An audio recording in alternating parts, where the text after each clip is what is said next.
En el teórico de hoy vamos a conversar sobre algunos aspectos básicos sobre la morfología y estructura viral. Es un tema muy amplio, muy abarcativo. Hay algunos aspectos técnicos bastante complejos que escapan el alcance de, de este, de este curso.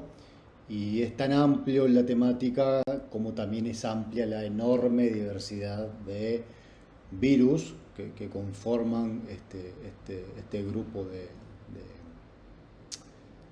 de patógenos o estructuras. No todos los virus son patogénicos, la gran mayoría sí, pero hay algunos que no. Pero entonces hay una enorme diversidad en cuanto a la morfología, hay una enorme diversidad en cuanto a la configuración genética que tienen los virus. Configuración genética me refiero fundamentalmente a qué tipo de ácido nucleico tienen, es decir, si tienen genoma con ADN, como el grupo de acá arriba, o si tienen genoma de tipo ARN o RNA. Y a su vez, dentro de cada grupo, dentro de los virus con genoma ADN, hay una enorme diversidad que puede ser ADN simple cadena, polaridad positiva, polaridad negativa, ARN doble cadena, como son los hepatnaviridae. Lo conocen muy bien porque es el virus de la hepatitis B, por ejemplo. Y a su vez hay una enorme diversidad en cuanto a las estructuras. Hay virus, como ustedes saben bien, que son desnudos y solamente están compuestos por una cápside proteica. Y otros, además de tener una estructura proteica que protege el genoma fundamentalmente, están recubiertos de una envoltura, ¿sí?, de origen celular, ¿sí?, que la adquieren en el momento de la brotación. Es decir, ustedes saben que los virus son parásitos intracelulares obligatorios, necesitan hacer su ciclo viral dentro de la célula y la parte final de ese ciclo, que es la brotación, es que el virus adquiere esa envoltura lipídica, ¿sí?, lipoproteica, básicamente formada por lípidos y proteínas. Esas proteínas sí son de origen viral o codificadas por el genoma, el genoma del virus. Dentro de los virus con genoma ARN hay también una amplísima diversidad de configuraciones. Hay virus con genoma de ARN simple cadena, polaridad positiva y polaridad negativa. Cuando me refiero a la polaridad es en el sentido del ARN mensajero. Recuerden que el sentido del ARN mensajero es de 5' a 3'. Eso es polaridad positiva. Y lo inverso, 3', 5' es la polaridad negativa. Hay virus con genoma ARN doble cadena, como por ejemplo los rotavirus es un virus con genoma ARN doble cadena. Y dentro de la polaridad positiva, por ejemplo, encontramos al coronavirus, encontramos al toroviride, arterivíride, tenemos los calicivírides. Hay una enorme cantidad de familias que tienen este tipo de configuración genética. Es decir, que la amplísima diversidad viral en cuanto a la configuración genética, en cuanto a la morfología, ¿sí?, sin embargo, no se refleja en los pequeños grupos de estructuras que existen. Es decir, si uno toma la diversidad de configuraciones genéticas y la morfología de los virus, todo ese conjunto de virus uno podría resumirlo fundamentalmente en 4 tipos de estructura. Es decir, todas esas familias virales que vimos, con todas esas configuraciones genéticas y con todas esas morfologías, uno los podría agrupar en 4 tipos de estructuras. Estas son estructuras con simetría helicoidal, lo que ven acá arriba. El virus del mosaico de tabaco es uno de los primeros virus en los cuales se logró resolver la estructura de ese patógeno de plantas. Hay virus con esféricos o con simetría esférica, por ejemplo, influenza virus, que es un virus que tiene un genoma segmentado, tiene 7 u 8 segmentos, dependiendo del tipo de virus influenza, si es A, B o C. Ese genoma segmentado está recubierto por proteínas, lo que forma la núcleo cápside.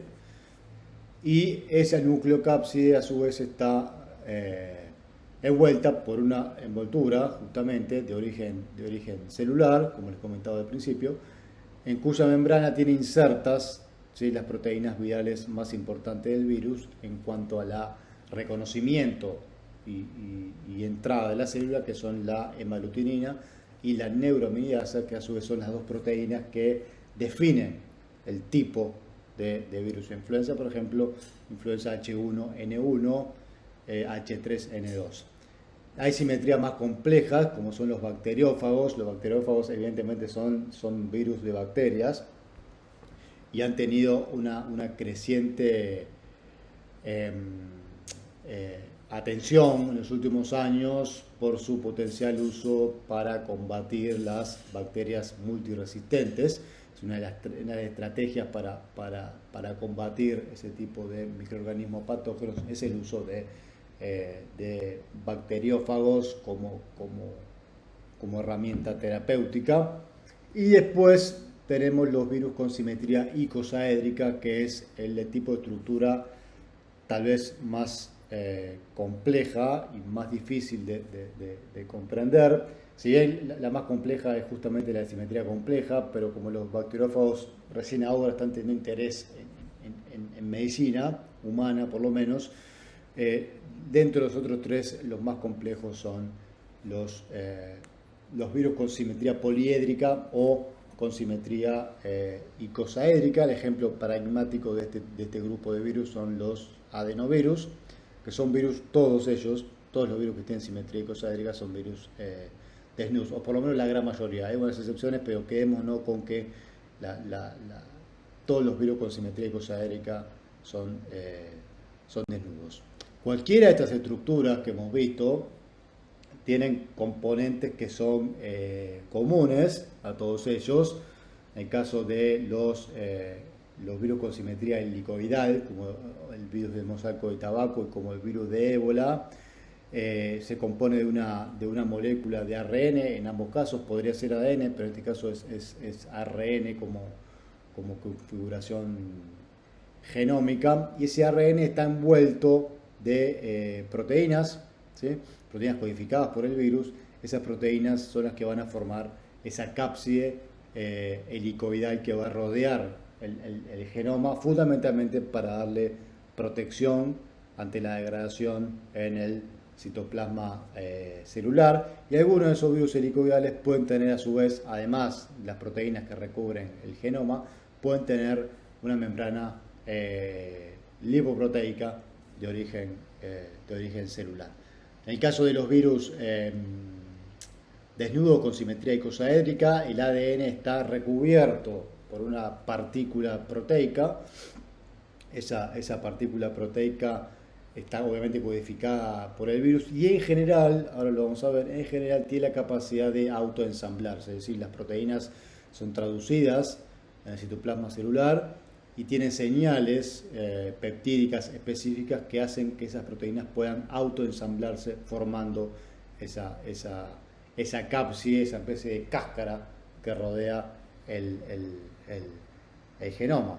En el caso de los virus desnudos, hay dos grandes ejemplos, virus envueltos, perdón, hay dos grandes ejemplos que tienen virus con genoma segmentado como influenza, en el cual cada segmento genómico que codifica para al menos una proteína está recubierto de proteínas, ¿sí?, formando, como les comentaba, una especie de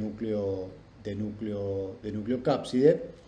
Y esas nucleocápsides, que son varias, porque cada nucleocápside está asociada a un segmento del genoma, está a su vez recubierto por una membrana, una envoltura de origen celular, en la cual tiene insertas las proteínas virales. Y en el caso del virus HIV es un poco diferente porque es una única molécula, en realidad son dos, es un genoma diploide, el de HIV son dos moléculas de ARN y no una, que codifican lo mismo.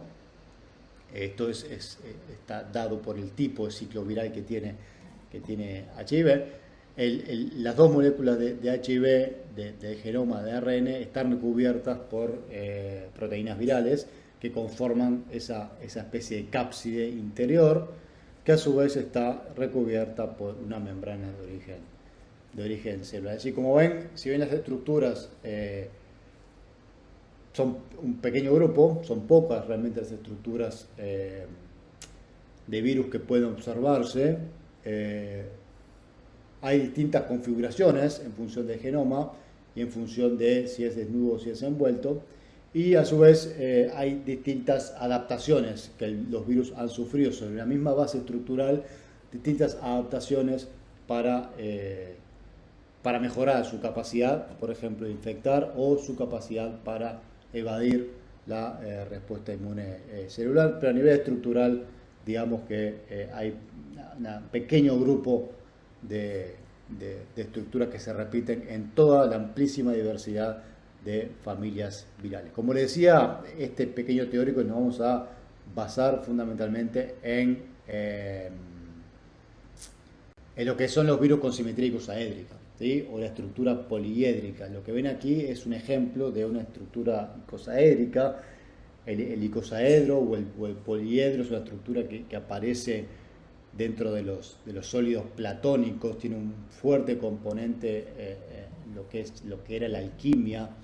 Es una estructura que tiene una estabilidad termodinámica muy elevada, y muchísimos virus de diferentes familias virales muy distantes entre sí, como por ejemplo el virus papiloma humano, lo ven acá abajo, y el bacteriófago, ¿sí? El bacteriófago FIX164, que son virus que desde el punto de vista de origen no tienen nada que ver uno con otro. Uno es virus de eucariotas y otro es un virus de bacterias. Sin embargo, evolutivamente han convergido hacia la estructura icosaédrica. Esto es convergencia. A nivel evolutivo se llama convergencia, cuando dos organismos convergen hacia una estructura común, no por ancestralidad, así que no es que tenga un origen común, sino porque convergen hacia esta estructura, porque esa estructura es favorecida por la evolución. En este caso, la estructura, el icosaedro, es favorecido por la evolución en una enorme diversidad de familias virales, como les decía, que tienen esta estructura, este tipo de estructura. El icosaedro fundamentalmente se compone, el icosaedro mínimo, ¿sí? Fundamentalmente se compone de 20 caras, 12 vértices. Como le comentaba, es una estructura que es termodinámicamente muy estable, es poca la energía que requiere para su construcción y para mantener la integridad, y tiene 3 ejes de simetría. ¿Sí? Uno cuando mira el icosaedro, y ustedes incluso lo pueden hacer, una especie de manualidad que les dejo como tarea, porque además les va a servir a ustedes para visualizar el icosaedro. Esto lo pueden buscar en la web y lo van a encontrar rápidamente, recortar y plegar, y se van a dar cuenta rápidamente que tiene 3 ejes de simetría, ¿sí? Se llama así, el eje 5-fold, el eje 3-fold, este es el 5-fold, este es el 3-fold y este es el 2-fold. Si uno lo ve desde el vértice, ese es un eje de simetría, lo ve desde la cara, ese es otro eje de simetría, y lo ve desde el vértice, que es el tercer eje de simetría. Y en el espacio uno lo puede ver de esta manera. Como les decía, los virus con simetría icosaédrica han sufrido diferentes adaptaciones sobre una misma base, es decir, han hecho una especie de tuning del icosaedro, justamente conforme evolucionaba el virus, adquirió ciertas adaptaciones que le conferían ventajas evolutivas, pero siempre sobre la base de un icosaedro. Por ejemplo, adenovirus tiene en cada vértice, tiene en cada eje de simetría 5-fold, tiene una fibra, una proteína, se llama fibra del pentón, que le da esa especie de aspecto de estrella del adenovirus. Esa fibra del pentón es una de las proteínas que está involucrada, por ejemplo, en el reconocimiento del receptor celular para ingresar a la célula. Realmente, para que vean cómo se ve en el espacio una estructura icosaédrica, es la más simple, ¿sí? El icosaedro más simple que se puede hacer con la menor cantidad de de caras, es 20 caras y 12 vértices. ¿Cómo es la morfogénesis del caso más simple de un icosaedro regular o un poliedro regular? Algunos conceptos, ¿sí? Concepto de protómero y concepto de capsómero, lo ven aquí abajo. Protómero es la unidad estructural, ¿sí? El protómero es la proteína que va a conformar la cápside. Esa proteína que va a conformar la cápside, y acá volvemos a lo que es la adaptación de los virus a formar diferentes tipos de estructuras sobre una misma base. Estas proteínas que el virus codifica para formar la cápside pueden ser proteínas únicas, ¿sí? Una única proteína. En el caso, por ejemplo, del papilomavirus, la proteína L2 es la mayoritaria, ¿sí? Para formar la cápside de papilomavirus humano, pero sin embargo hay otra, que es la L1, que también va a ser parte de la cápside. Entonces, en ese caso, en el caso del papilomavirus humano, el protómero es un dímero, es decir, son dos proteínas que van a formar parte del mismo protómero. En este caso, esta figurita que ustedes ven aquí, esto es un trímero, ¿sí? Cada protómero está formado por 3 proteínas diferentes, como es el caso de poliovirus, como ahora les voy a mostrar. Entonces, el protómero es la unidad estructural, es la unidad que forma la base de la cápside, y son proteínas, como les comentaba, que están codificadas por el genoma viral. Estos protómeros se van a agrupar, en el caso del icosaedro más simple, se van a agrupar en pentámeros, ¿sí? Van a formar un grupo de 5, ¿sí? Cada protómero, que a su vez en este caso tiene 3 proteínas, pero podrían ser 2 o 1, van a formar un pentámero, ¿sí? Este pentámero se denomina capsómero, y la unidad morfológica es la unidad más chica que uno podría ver o que ve en los hechos bajo microscopio electrónico. Se puede llamar unidad morfológica, es lo que uno ve. Esos pentámeros se van a empezar a agrupar, como les comentaba, en forma de autoensamblaje. Los virus con simetría icosaédrica tienen la capacidad de autoensamblarse. Y ese autoensamblaje va a dar lugar primero a una cápside parcialmente ensamblada y después a una cápside icosaédrica, cuya unidad mínima, es decir, el icosaedro mínimo tiene 12 capsómeros, ¿sí?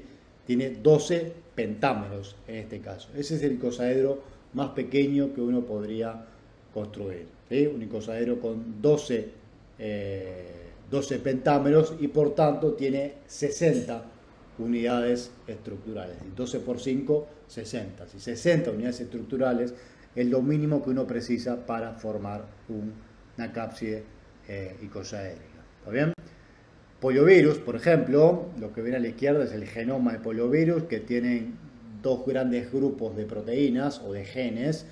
Uno son las proteínas implicadas en la replicación, ¿sí? del genoma del virus, y el otro grupo de proteínas son las que están implicadas en la formación de la estructura, ¿sí? Son las proteínas estructurales que se codifican primero. ¿Por qué se codifican primero?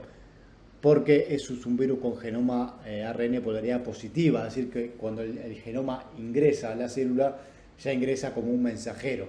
Entonces, como se ingresa como un mensajero, lo primero que se traduce son las proteínas estructurales, de manera tal que cuando se replique el genoma, ya haya proteínas estructurales que se empiecen a autoensamblar para comenzar a proteger el genoma que todavía no se replicó.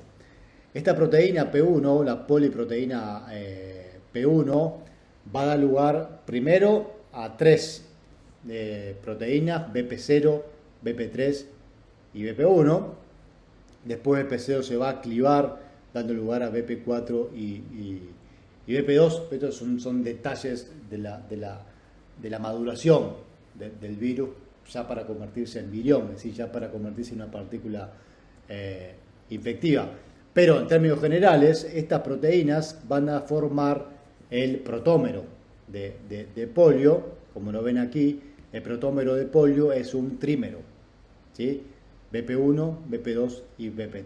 Esas 3 proteínas van a dar lugar al protómero de polio, y ese protómero trímero de polio a su vez se va a agrupar en un capsómero o pentámero. ¿Está bien? Si el protómero de polio formado originalmente por BP1, BP2 y BP3, que después madura y aparece también BP4 y BP0, pero esos son detalles del ciclo viral, no importa, quedémonos con que el protómero de polio es un trímero, está formado por 3 proteínas distintas que se agrupan a su vez en un pentámero, ¿sí?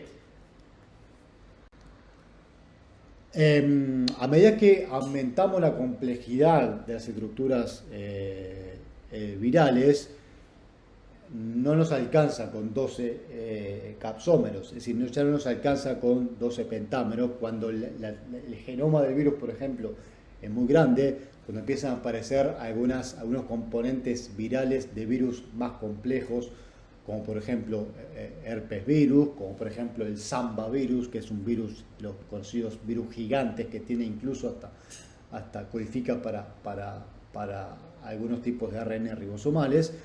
La complejidad de la estructura también empieza a aumentar, y como les comentaba, ya no alcanza a contener 12 pentámeros o 60 unidades estructurales como este virus bien simple, sino que tenemos que empezar a aumentar la complejidad. ¿Cómo aumentamos esa complejidad?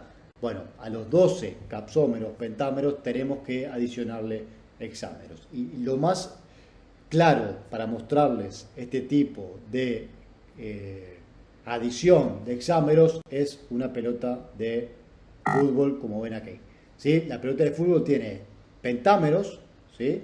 En sus vértices tiene 12 pentámeros, y cuando uno quiere aumentar el tamaño de esa estructura, lo que hace es agregar hexámeros, como lo ven aquí, ¿sí? Estos hexámeros lo que van a hacer es lograr aumentar el tamaño del icosaedro, manteniendo la estabilidad termodinámica. Lo que ven en negro son los pentámeros y lo que ven en rojo son los hexámeros. Es decir, que las proteínas, los protómeros que antes se agrupaban de a 5, ¿sí? Esos protómeros que pueden ser una única, pueden ser dímeros o pueden ser trímeros, bueno, que antes se agrupaban de a 5, ahora se agrupan de a 6. ¿Sí? Se agrupan de a 6 formando hexámeros. Entonces, un icosaedro más complejo está formado por 12 pentámeros, eso no se modifica, 12 pentámeros en los vértices, y el resto de la estructura va a estar aumentada de tamaño a través de la adición de hexámeros. Hay 3 ejemplos bien claros acá, ¿sí? Este es el virus del tomate, el omega virus, en el cual se agregan más hexámeros que en el virus del tomate. Este de aquí, perdón, es el icosaedro más simple, con 12 pentámeros, ¿sí? Que están todos en rojo, 12 pentámeros interaccionando entre sí. Este virus tiene 60 unidades estructurales solamente. Este tiene 180, de 12 pentámeros en los vértices, y el resto de las caras están formados por hexámeros. Lo mismo aquí, y en el caso de Bacteriófago HK97, que es un bacteriófago muy grande, lo mismo, 12 pentámeros en los vértices, y agregamos hexámeros para aumentar la estructura de la cápside. Estos hexámeros están compuestos por los mismos protómeros que están formados los pentámeros. No son diferentes proteínas, sino que son las mismas. La única diferencia es que se agrupan en hexámeros, y las proteínas que van a formar parte de los pentámeros y los hexámeros tienen péptidos, señales que les indican que van a ser parte de un pentámero o van a ser parte de un hexámero, y todo esto en un contexto de autoensamblaje en general. O sea, hay algunos virus muy particulares, muy puntuales, que tienen algunas proteínas accesorias que van a liderar ese ensamblaje, pero en general las mismas proteínas que forman la cápside son las que van a lograr el autoensamblaje de la cápside viral para proteger el genoma una vez que éste se genere. Bueno, esto era todo lo que les quería comentar, muy resumido, muy básico, pero para que ustedes tengan una idea general, fundamentalmente lo que es la estructura